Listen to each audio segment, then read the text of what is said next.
Good afternoon. It's Sunday, January 10th. I'm Mario O'Sullivan, and this is IBA News broadcasting from Jerusalem.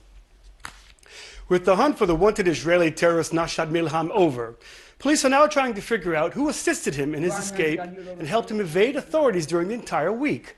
Milham's father, Muhammad Ali, and his brother, whose name remains under a gag order, were this morning released to 10 days house arrest. The two apparently played a role in leading police to the terrorist's whereabouts, which ultimately led to his detection and killing. Additional detainees suspected of aiding Milhem remain under police custody, and they are all residents of Arara, Milhem's hometown, and where he hid out for the past week. IBA's Margot Dudkevich has the latest. 29-year-old Nashat Milhem was shot and killed in a shootout with the police anti-terror squad and Shin Bet operatives on Friday afternoon, ending a week-long manhunt for the gunman who shot and murdered 3 Israelis, Alon Bakal Shimon Ruimi at a bar in Dizengoff Street, and cab driver Amin Shaban shortly after. Last night, a Haifa court extended the remand of 5 suspects arrested Friday following Milham's death, who security officials believe assisted the terrorist to evade being caught, provided him with food and updated him where the manhunt was taking place.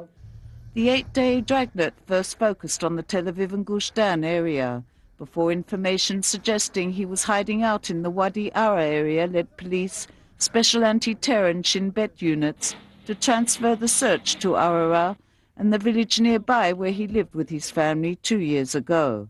The breakthrough occurred Tuesday when Milham's father was brought in for questioning and reportedly refused to cooperate, leading investigators to realize the gunman was hiding out closer to home. The same day, forces came upon a key piece of evidence, including a cigarette butt, which after being tested confirmed Milham's DNA. On Friday, the lawyer representing the Milham family received information concerning the terrorist's whereabouts and informed the Shin Bet. Security forces surrounded a home belonging to an elderly relative of Milhem, where he apparently hid for some days. Inside the house, clothes, cigarette butts, cups of coffee and food were strewn on tables and the floor. A television in one of the rooms possibly allowed Milhem to watch and learn details concerning the search. He also hid in a mosque and some derelict buildings in the area and was spotted in the streets of Arara. A dog from the Army's Rockets unit sniffed out Milhem, who fired gunshots at security forces surrounding the building. He attempted to flee and was shot dead in the yard outside, hit by 4 bullets, 1 in the head. Now the investigation will focus on who assisted the terrorists during the week-long search. Officials described Milhem as a lone wolf, but noted while he was not affiliated with any terrorist organization, he had a network of people helping him.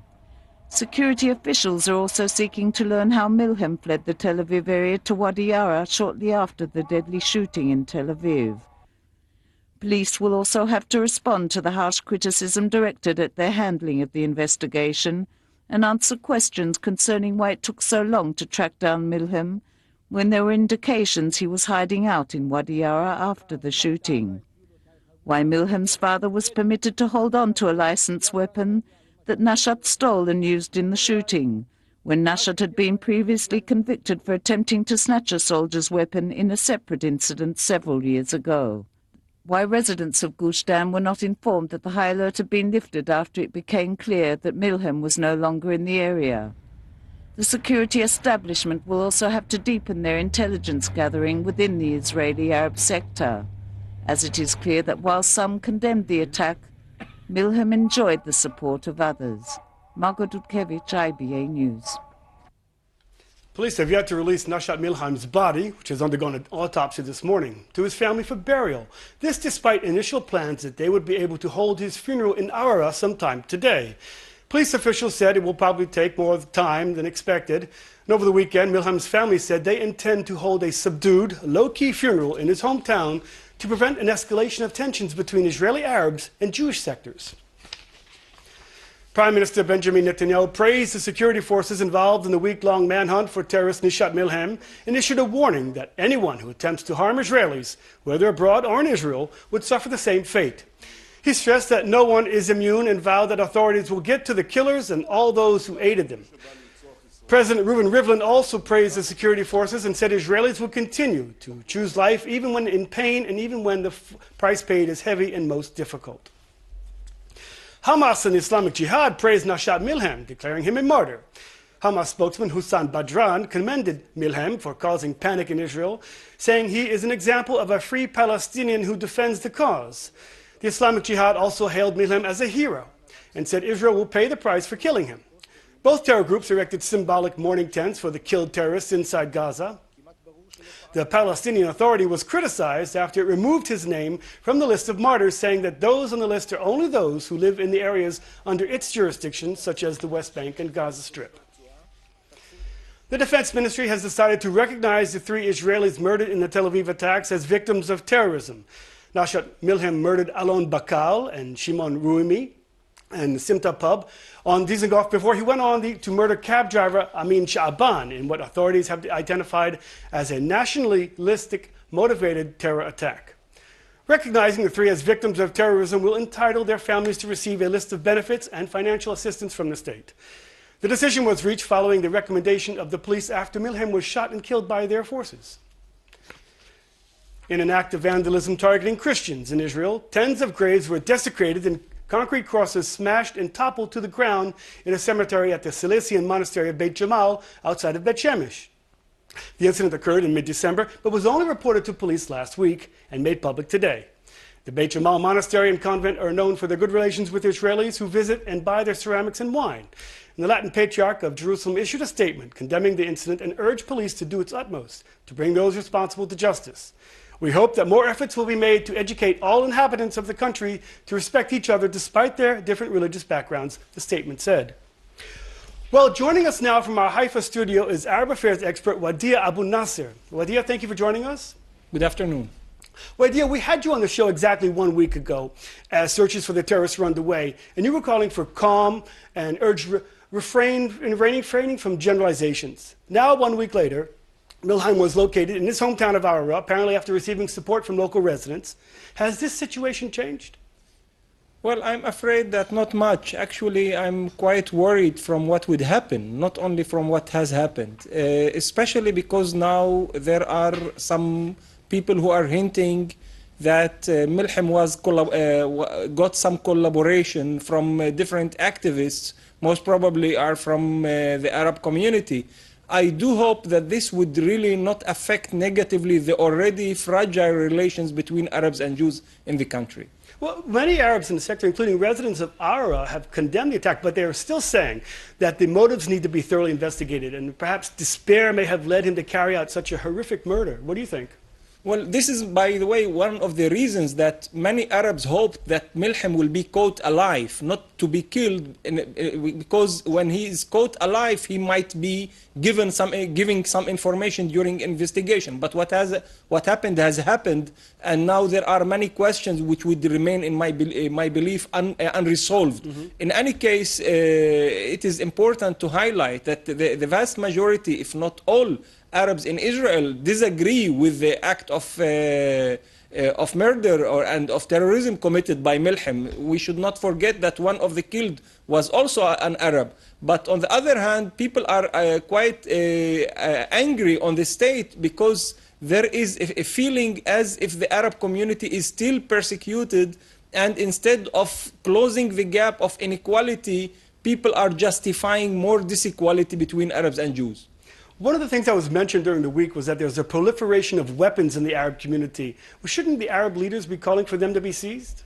Well, I can tell you that calls have been made in the last years to the police and to the relevant authorities to collect the illegal arms, and it is clear to many that there are many illegal arms in the Arab sector, and even Minister Erdogan admitted that about 90% of these arms are leaked or stolen from the IDF. So I think that there is a space for a kind of overwhelming and comprehensive investigation about the sources and about who is benefiting and who is allowing these arms to flow around. In any case, I believe that there are more than 1,000 Arabs were killed by these illegal arms in Israel, and very little has been done. I believe that time has come not only to collect the illegal arms, but to introduce a new culture of non-violence within the entire Israeli society.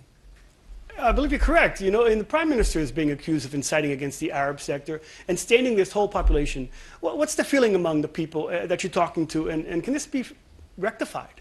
Well, I can tell you that there is great anger amongst the Arab community vis-a-vis the Prime Minister, especially now in moment of crisis.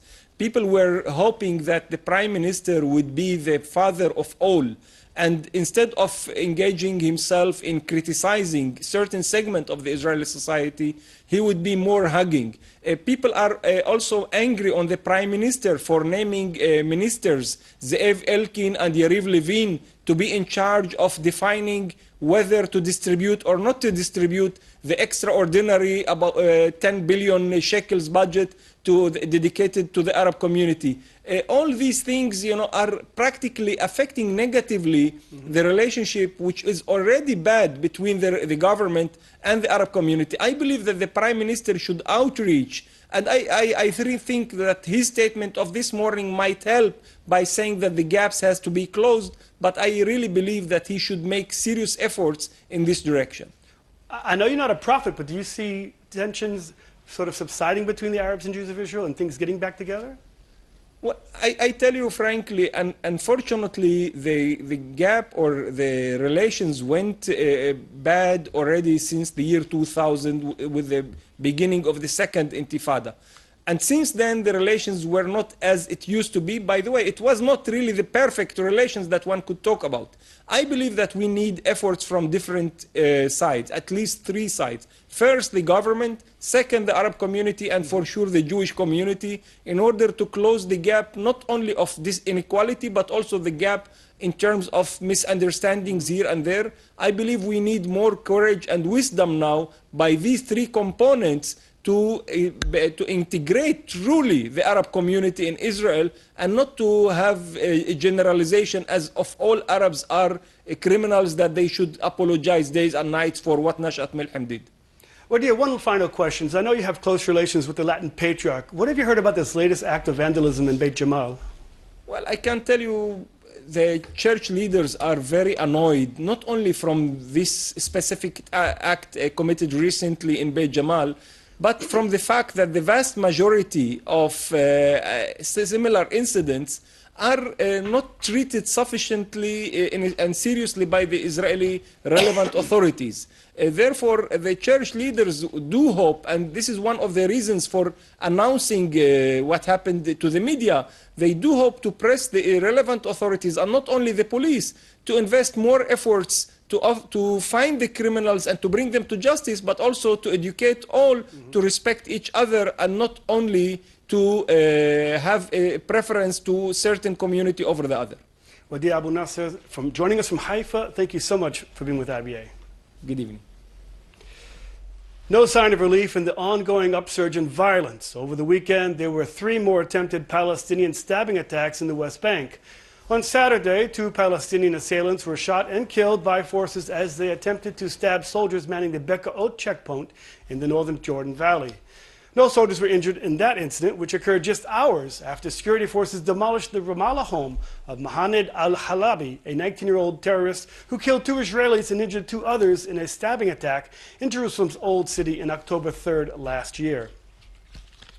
Knesset members visiting the controversial E1 zone separating Jerusalem from Ma'ale Adumim in the east say illegal Bedouin construction on the hills there should be halted as long as Israeli settlement building on the site is frozen. The Knesset members were touring the hills as part of the Land of Israel lobby and witnessed the mushrooming building there by Bedouin on Area C, which is land under Israel's jurisdiction and territory which they say has been slated for the expansion of Ma'ale Adumim.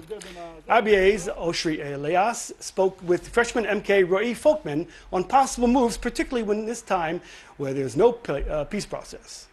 Any separate move will be a mistake. Only comprehensive pictures will be, or we maintain the current status quo, or we rethink the future.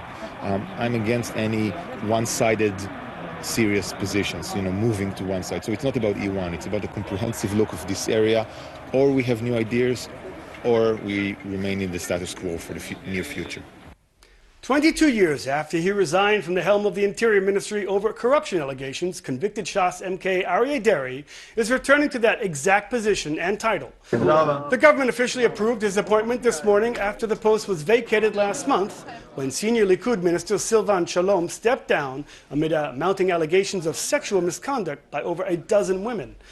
Deri, who is currently also serving as the Minister for the Periphery, Negev, and the Galilee, was convicted 16 years ago for accepting over $150,000 in bribes during his previous tenure as Interior Minister. He later served 22 months in prison. He returned to politics in 2012, following a 7-year cooling-off period when he reclaimed leadership of the religious Shas Party. According to a new decree approved by the Defense Ministry, now Jewish fallen soldiers will from now on be able to be buried in military cemeteries alongside their fallen Jewish comrades with full military honors, should their parents request it. So far, families of non-Jewish fallen soldiers who requested non-religious burials were subject to the approval of the Army's rabbinate and could only be carried out in civilian cemeteries without a military service or honors. Jewish custom requires that non-Jewish soldiers be buried separately from their Jewish comrades. The Chidush Religious Pluralism organization that was instrumental in bringing about the change welcomed the decision, saying the change would be a breakthrough, allowing families to bury their loved ones in accordance with their own beliefs and lifestyles. France without Jews is not France. These words coming from the French Prime Minister Manuel Valls, who was speaking last night at a ceremony in Paris marking the one-year anniversary of the terrorist attack of the Hyper Kasher market in which 4 Jewish hostages were killed. The ceremony was opened with a minute of silence and held under heavy security with top French officials attending, including President François Hollande and former President Nicolas Sarkozy. The chief rabbi of France said that although the trauma was still felt, life has returned to its path.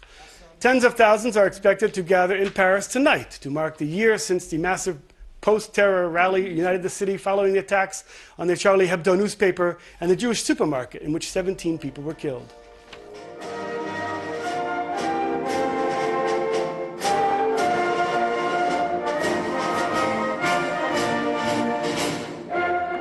And in a sharp turn, as we get off to the start of a new week, here's a list of a few good things that may put a smile on your face. Israeli scientists make breakthroughs in HIV research, bringing us a step closer to finding a cure for AIDS. The water level in the country's Sea of Galilee, the Kinneret, has risen by an additional 4 centimeters following last week's rainfall. Tens of thousands of contract workers in the public sector will receive a one-time 2,000 shekel bonus on their upcoming paychecks. Israel is providing aid to flood victims in the UK. Thousands flocked to the Hermon ski resorts, which received almost 2 feet of snow over the weekend.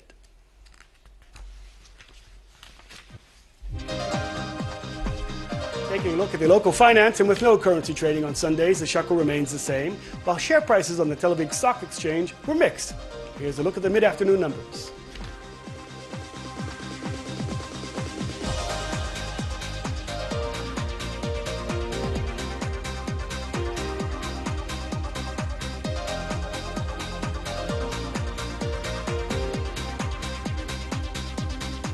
Turning to the weather, and the forecast calls for partly cloudy skies with a slight rise in temperatures, mainly in the hill country. Here's a look at the expected highs and lows at home and abroad for the next 24 hours.